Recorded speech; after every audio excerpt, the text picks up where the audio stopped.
Vamos lá, gente. Vamos começar aqui a nossa aula. Deixa eu só colocar aqui o slide para mim. Falar sobre o controle da expressão gênica dos procariotos. A gente tem que entender, tá, gente, que os nossos genes não são expressos todos ao mesmo tempo, toda hora, né? Então, dependendo do estado metabólico, do estado até da nossa idade, do estado da idade da célula, alguns genes estão ligados, outros estão desligados. Nessa aula, vamos falar principalmente no controle da expressão gênica de procariotos. Na próxima aula vai ser de eucariotos. Então vamos voltar para o, vamos dizer assim, da pré-história da biologia molecular. O primeiro procarioto a ser sequenciado foi o Haemophilus influenzae, em 1995. Depois disso, eles começaram a trabalhar com a Escherichia coli. A Escherichia coli, hoje em dia, gente, é uma das bactérias mais utilizadas em biologia molecular, principalmente pela técnica do DNA recombinante, que a gente vai ver em algum momento sobre isso, tá? Então, eles fizeram o seguinte: em 1997, eles sequenciaram uma linhagem, né, e uma sublinhagem, né, da Escherichia coli. E eles obtiveram 4.639 e 675 pares de bases, né? Então, o DNA da bactéria, né, o DNA dele, que é um DNA nulo, sem proteína, né, circular, tem 4.639 e 675 pares de bases, ou seja, tem esses 4.600 nucleotídeos, né, que sequenciados deram quantos genes? 4.493 genes. Só para vocês fazerem uma comparação, eles acreditam que nós, seres humanos, temos em média mais ou menos 30 mil genes. Tá? Só que quando eles estudaram essa sublinhagem aqui, nem todos os 4.493 genes eram genes de verdade, né? Pelo conceito naquela época do gene. Tá? Destes, 4.149, a maioria, né, codificaram cadeias polipeptídicas. O que é uma cadeia polipeptídica? É uma proteína. Lembre-se que quando um aminoácido faz ligação com outro aminoácido, tá, ele faz o que nós chamamos de ligação peptídica. Então, várias ligações peptídicas são polipeptídicas, ou seja, são proteínas. 172 correspondem a RNA estruturais, incluindo o famoso small RNAs, que a gente chama, né, que são os pequenos RNAs que são muito utilizados pela bactéria para controlar a sua expressão, né? E 174 foram identificados como pseudogene. O que é um pseudogene? É um gene que provavelmente não funciona mais, perdeu uma parte do seu gene, sofreu uma mutação e ele não funciona mais, ele só está lá. É um resquício, né, de um gene que uma vez funcionou em algum momento, né? Então, aquilo que eu falei para vocês, assim como nós, as bactérias não expressam seu gene ao mesmo tempo, né? Aí vem até aquela pergunta, né? Eucarioto, por que as células são tão diferentes? Por exemplo, a célula do fígado, do cérebro, do estômago, da pele, tem os mesmos 30 mil genes. Mas por que elas são diferentes, tanto anatomicamente quanto fisiologicamente? Porque os genes que estão ligados e desligados, em determinado período de tempo, são diferentes.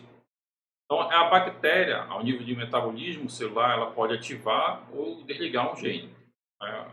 Bloquear, como a gente gosta. E eles precisam de enzimas para isso. Eles têm dois tipos de enzimas, bactérias, as constitutivas e as indusivas. O que é constitutiva? São aquelas que são induzidas a uma velocidade e taxa constante. São enzimas que são muito essenciais para o funcionamento básico da célula. Já as indusíveis, não. Depende da condição metabólica. Então, pode sair de 0 até 1.000 vezes maior a sua produção. Um exemplo, se você criar uma bactéria no meio que só tem glicose, a enzima da lactase, por exemplo, que vai degradar a lactose, não é produzida, porque não tem glicose. Faz sentido uma bactéria produzir um gene para metabolizar um substrato, né, que a gente chama esse alimento, que não serve, não está presente no meio. Agora, se você colocar lactose, aí a bactéria vai começar a expressar a lactase para digerir a lactose, que é, no caso, a beta-galactosidase, que a gente chama, né? A gente gosta de chamar de lactase, mas o nome correto é beta-galactosidase. Hidrolisa, né? Quando ela quebra a molécula de lactose em duas, uma de glicose e uma de galactose, há uma perda de água, por isso que a gente chama hidrólise, né? Então, com esses mecanismos, ela consegue fazer esse controle na expressão, ou regulação, né, que a gente chama também. Vocês vão ver muito em livros onde se fala controle e regulação gênica ao mesmo tempo. Tá? E eles podem ser a nível de transcrição, são transcricionais, ou seja, pode atuar tanto no início quanto no término da transcrição, ou elas podem acontecer pós-transcricionais, essa regulação. Tá? Os mecanismos transcricionais, em geral, tá, gente, envolve também os fatores de transcrição. Você lembra quando a gente deu transcrição lá, procarioto, eucarioto, a gente falou sobre os fatores de transcrição. O eucarioto até tem bastante fatores de transcrição. E são muito importantes para controlar esse metabolismo. Tá? Como é que eles fazem isso? Ou eles fazem uma ação em cis. O que é uma ação em cis? É quando esse fator ele reconhece o DNA e se liga a essa região específica do próprio DNA. Tá? É fator DNA. Às vezes ele não consegue fazer isso. Ele tem que usar uma outra proteína para então se ligar ao DNA. A gente chama isso geralmente de ação em trans. Tá? Então ele pode usar ou uma ação direta em cis ou com uma proteína em trans. Ou, como é na maioria das vezes, ele usa uma combinação dos dois. Tá? Dos dois mecanismos lá em cima citados. Tá? E esses fatores podem ser específicos, ou seja, específico para um determinado promotor de um gene. Né? Lembra-se que a região promotor ou promotor é aquela região que vai ser reconhecida por alguns fatores ou pela RNA polimerase para então iniciar a transcrição. Ou eles podem atuar em vários genes. Nas bactérias acontece uma coisa muito interessante que não é muito comum ou praticamente ausente em eucarioto. É o que nós chamamos de óperon. O que é um óperon? É uma unidade completa. Né? Um RNA mensageiro é transcrito e nessa transcrição ele transcreve ou um promotor, ou um operador, ou um regulador, ou um repressor e depois os genes que fazem parte. Às vezes são vários genes. Né? Alguns, no caso da beta-galactosidase, são 3 genes. Né? São 3 genes que são transcritos. Então, todo esse conjunto, o operador, o promotor, seja lá o que pega o regulador, mais os genes específicos, né? Eles formam uma unidade que a gente chama de transcrição chamada óperon. Tá? No caso da bactéria, a maioria dos fatores são específicos, mas, interessantemente, 7 fatores gerais de transcrição controlam 50% dos genes da bactéria. Quer dizer, poucos genes, fatores gerais, mas controlam bastante genes. Uma curiosidade. Então, eles podem atuar em genes, em vários operões, né? Pertencente a diferentes classes, esses fatores gerais, tá? Então, o fator geral pode atuar em vários operões. Eles também podem atuar em cascatas, né, como é o caso de cascata de fatores sigma, que a gente vai ver lá na frente, tá? Aí, essa figura aqui mostra uma coisa chamada controle positivo, controle negativo, indução e repressão. Não confundam, gente. Controle negativo com repressão e controle positivo com indução. Não são a mesma coisa. A indução ou a repressão pode acontecer tanto no controle positivo quanto no controle negativo. Tá? O que interessa é a ação da molécula. Vamos ver aqui o exemplo. Tá? Aqui nós temos o repressor. Tá? Esse repressor, quando ele é produzido, tá? Ele se liga aqui à região promotora, né? Antes da região promotora, que é um P da região promotora, e impede a transcrição. Tá? Tem alguma maneira desse repressor não paralisar a transcrição? Tem. Quando uma molécula indutora se liga a esse repressor e inativa. Aí esse repressor se torna inativo, tá? Então ela induz a inativação do repressor. Aí o gene vai ser transcrito em RNA mensageiro. Então esse mecanismo aqui é transcricional, né? O que acontece aqui agora? Esse aqui é um controle negativo. Porque geralmente a molécula que é produzida normalmente, sem nenhum tipo de indução, né, ela bloqueia, por isso que é negativo, para, né? Nesse aqui, ele é positivo, tá? Então, geralmente o ativador, ele está inativo. Então, ele está inativo e a molécula transcreve esse RNA mensageiro, mas geralmente muito, quantidades muito pequenas, muito diminutas. Por isso que ele chama de ativador e não repressor. Quando esse indutor se liga a esse ativador, ele aumenta o nível de transcrição, né, exponencialmente. Então ele se liga aqui e a transcrição aumenta em quantidade grande. Mas repare bem que aqui é um controle positivo, ou seja, o indutor ele aumenta, por isso que é positivo, e aqui o indutor, né, ele para a repressão, por isso que é chamado de controle negativo. Aí aqui, de novo, nós estamos falando sobre a repressão. Tá? Então, quando você tem repressor, né, que é produzido normalmente, tá? Ele está inativo. Então, como ele está inativo, ele faz a transcrição. Quando o correpressor, né, uma molécula que vai se unir a esse repressor, ele vai paralisar a transcrição. A mesma coisa aqui no ativador, por isso que é chamado de repressão.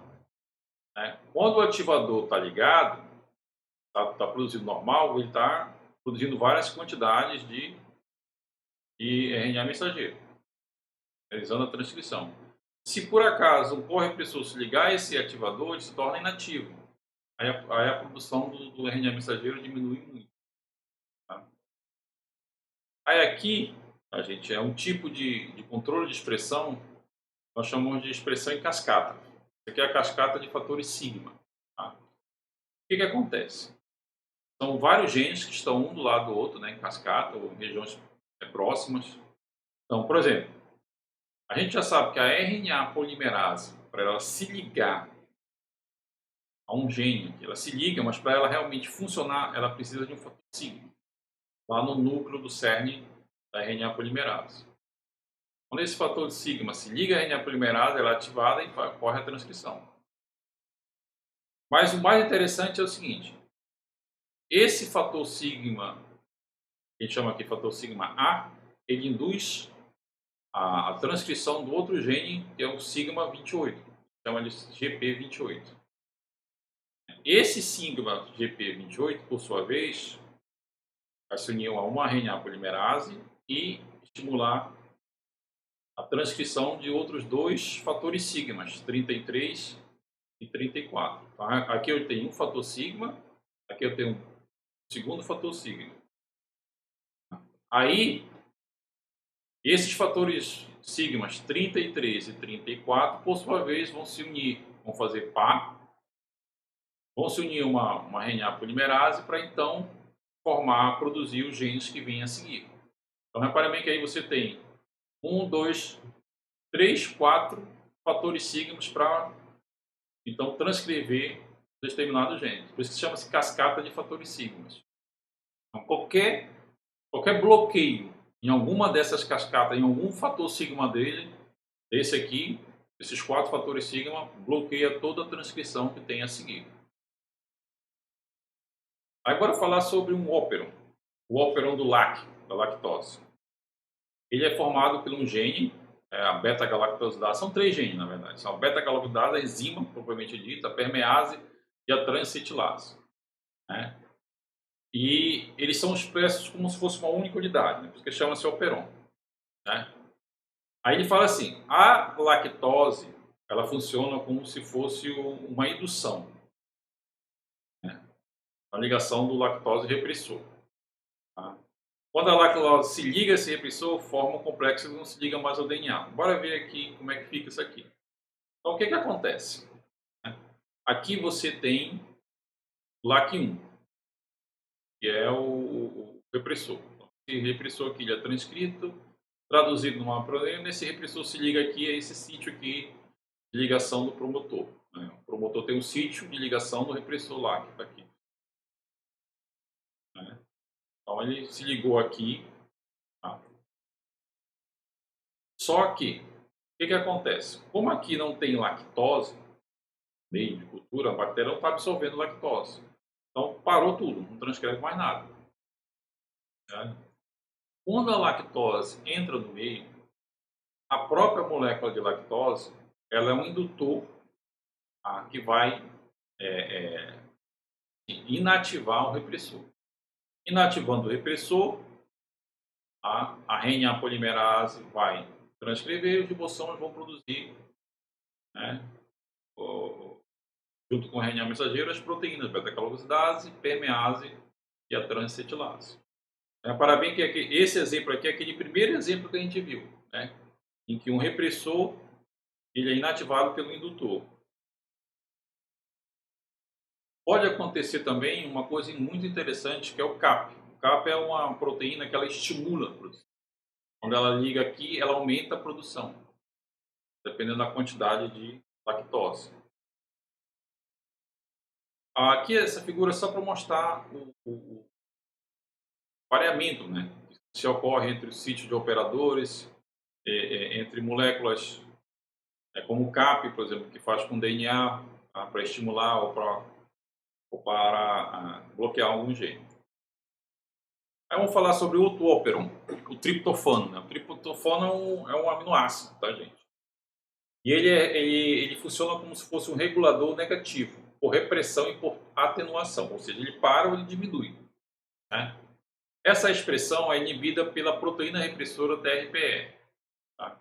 O triptofano ele se liga ao repressor formando o complexo triptofano-repressor e este complexo então se liga à região operadora.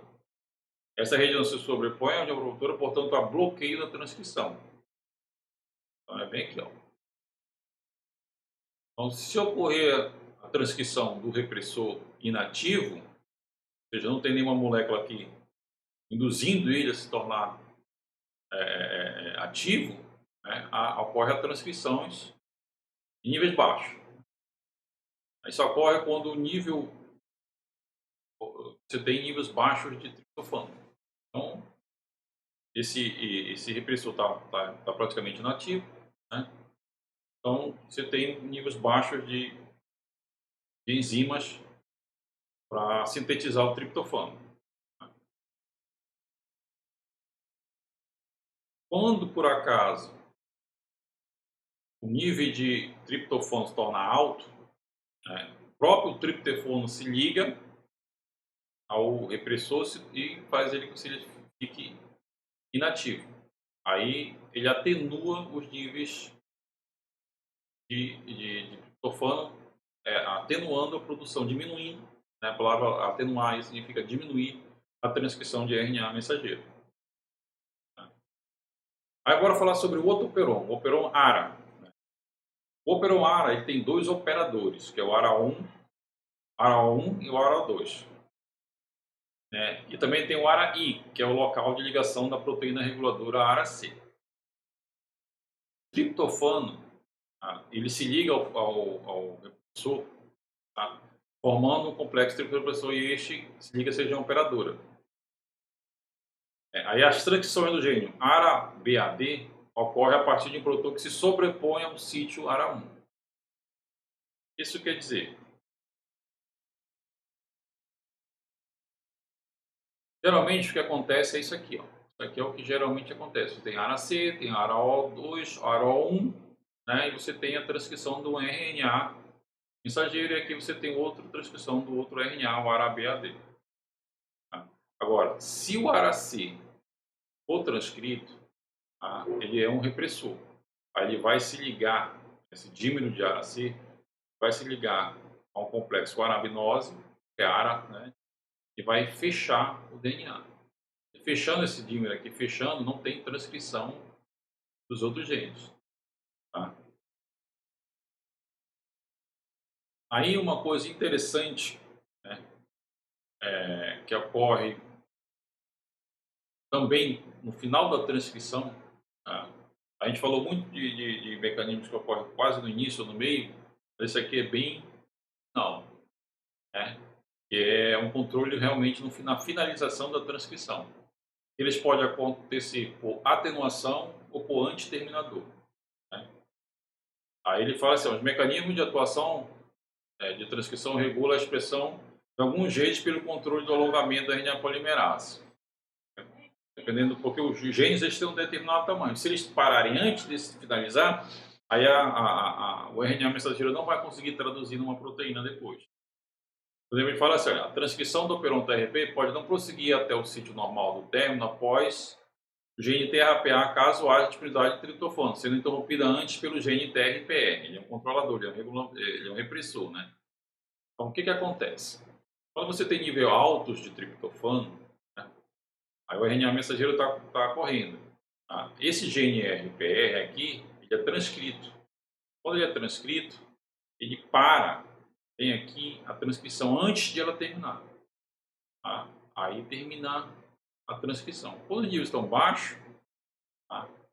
O TRP não é transcrito, não é produzido, e a RNA polimerase transcreve todo o gene. Aí a gente falou muito sobre os mecanismos transcricionais. Agora bora falar os pós-transcricionais. São aqueles que impedem a tradução de alguma forma, né? Aí eles falam assim, pode estar relacionado ao acesso do ribossomo ao RNA mensageiro, que é um dos mecanismos mais utilizados, né? E apresente estruturas secundárias na região 5' dos RNA mensageiro, ou por proteínas que se ligam ao RNA mensageiro impedindo a ligação à subunidade 30S. Não se esqueça que o ribossomo ele tem duas subunidades, uma maior e uma menor. Então a primeira coisa que o RNA faz é se ligar com essa menor, para depois vir a maior e se encaixar. Né? Aí uma coisa interessante é que os genes das proteínas ribossômicas, porque o ribossomo ele é o quê? Ele é RNA ribossômico e proteínas. Essas proteínas são chamadas proteínas ribossômicas. Né? No caso da bactéria, essas proteínas podem conter até 11 genes e 11 proteínas, mais ou menos. E alguns RNA também. Essas proteínas ribossômicas, elas possuem afinidade maior pelo RNA ribossômico do que pelo RNA mensageiro. Isso é óbvio, né? Então, para formar o ribossomo, a proteína ribossômica tem que se ligar ao RNA ribossômico. Né? Aí fala assim, a repressão da tradução só acontece quando há uma maior quantidade de proteínas ribossômicas do que de RNA ribossômico. Então, por algum motivo, começa a produzir muita proteína ribossômica, em vez de ela se ligar ao RNA ribossômico, ela pode se ligar ao RNA mensageiro. Aí, se ela se ligar ao RNA mensageiro, ela paralisa a tradução. Né? Aí fala assim, cada cista tem seu próprio sítio de ligação ao ribossomo. RBS significa sítio de ligação do ribossomo, tá, gente? Então, só aquele onde houve a ligação proteína teria sua tradução bloqueada. Por caso, você tem um RNA mensageiro, uma sequência de RNA mensageiro, bem aqui tem um lugar que nós chamamos de sítio de ligação do ribossomo. Se alguma proteína entrar nesse lugar, não tem como o ribossomo se ligar aqui. Paralisa a tradução. Você tem um RNA mensageiro, mas não tem como ele se traduzir numa proteína. Por exemplo aqui, ó. Tá? Então aqui são produzidas os genes aqui, né? As proteínas ribossômicas. Por acaso essa proteína se ligar aqui, paralisa todo a expressão dos outros genes. Obviamente não é todos os genes, mas tem. Aí ele fala assim, uma outra coisa interessante é que algumas moléculas de RNA, a gente vai ver muito isso também nos eucariotos, tá, gente? Elas têm funções regulatórias. A gente descobriu que as moléculas de RNA, principalmente aquelas small RNAs, né, os pequenos RNAs, são importantíssimas para a regulação dos genes. Também temos os microRNAs, né? Temos os RNAs de interferência, siRNAs, também são muito importantes. Tá? Então, eles têm muitas funções de regulação, tá? No metabolismo. Existem alguns RNAs que são chamados de riboswitch, que traduzindo fica como se fosse ribocomutadores. São RNAs que eles regulam a tradução, a transdução de sinal entre metabólitos e regulação da expressão gênica. Eles são justamente isso, reguladores, né? Eles não dependem de proteínas acessórias ou intermediárias, eles mesmos fazem o que eles têm que fazer. Né? Por exemplo, esses ribocomutadores eles podem atuar no início da tradução ou se ligando o metabólico a estruturas secundárias e podem tornar esse RBS inacessível ao ribossomo. eles podem reprimir, né? Se reprime ou pode desfazer um grampo e previamente sequestrado. Então, esse ribocondorese pode atuar tanto como repressor como ativador. Aí, quando esses ribossomos agem sobre o término de uma ligação entre o metabólito e a função inicial da enzima, pode gerar ou desfazer um grampo de terminação, reprimindo ou ativando a expressão gênica. A gente vai ver aqui algumas coisas. Por exemplo, aqui nesse caso, né? Nesse caso aqui, tá? Você tem os grampos, tem os ribocomputadores aqui. Esses ribocomputadores, quando eles se ligam ao metabólito aqui, eles criam um grampo, tá? Terminação. Aí eles param o gene, para a formação do gene. Ou eles podem desfazer um grampo de terminação e aí continua a transcrição e a tradução dos genes. Essas duas funções. Né? Aqui, essa aqui, gente, ocorre principalmente no final da transcrição. Essa aqui, geralmente, no início da tradução. Tá, gente? Onde aqui você tem um grampo, ligado aqui à região que deveria ligar, né? O sítio de ligação, ele não consegue ir. Tá? Quando ele une ao metabólito, né? Ele abre um grampo aqui e não consegue mais ter a transcrição. Tá? Ou ainda, ele pode se unir ao metabólito, tirar o grampo, né? Tá? E o RNA ribossômico pode então, continuar a transcrição. Aliás, a tradução, desculpa. Aí esse aqui, gente, é o chamado sRNA, né? Os pequenos RNAs. Esses pequenos RNAs, o que eles podem fazer? Como é que eles atuam? Primeiramente, eles podem atuar na tradução, principalmente. Bom, eles podem bloquear a tradução se ligando ao sítio de ligação dos ribossomos, ao RBS. Tá? Eles também podem estimular o término da transcrição, tá? Ou anteriormente, ou a formação de grampos. Ou ainda, eles podem se unir ao RNA mensageiro que é produzido, tá? E isso sinaliza para enzimas que estão na célula que esse DNA ele é defeituoso, ele deve ser destruído. Então aqui ele mostrando aquilo que eu falei para vocês, né? Bloqueou o acesso ao IRBS, bloqueia a tradução ou a degradação. Aí aqui, gente, é um outro tipo de sRNA. Tá? Esses tipos de sRNA, eles têm, dependendo do gene que eles estão atuando, eles podem ter uma função repressora ou uma função ativadora. Esse tipo aqui é o chamado dsRNA, é um sRNA especial. Por exemplo, tem esse gene aqui, o HNS, ele é um gene semelhante à estona de eucarioto, tem na bactéria. Quando esse dsRNA se liga a essa região aqui, esse gene, a ligação do RBS, o sítio de ligação do ribossomo, ele impede a tradução. Esse aqui é o dsRNA, vai se ligar ao RNA mensageiro aqui do HNS e pronto. Fechou. Não tem como o ribossomo reconhecer essa região aqui, ligar essa região. Não tem tradução. Ele inibe. Já nesse gene aqui, que é o ribos, que é um gene que codifica o fator sigma, né? Geralmente o que acontece é que não tem como ter transcrição. Aí esse dsRNA tem a função contrária aqui no HNS. Ele vai se ligar a essa região aqui 5' e vai permitir, vai abrir uma situação em que o ribossomo possa se ligar à região RBS, porque olha só, essa região aqui está trancando a região RBS, do sítio de ligação do ribossomo. Quando ele se liga a essa região, ele abre o sítio de ligação, o ribossomo se liga, aí ocorre a tradução normalmente. Tá, gente? Então essa foi a nossa primeira aula de regulação com relação aos procariotos. Na próxima aula a gente vai falar sobre eucariotos, tá, gente? Obrigado.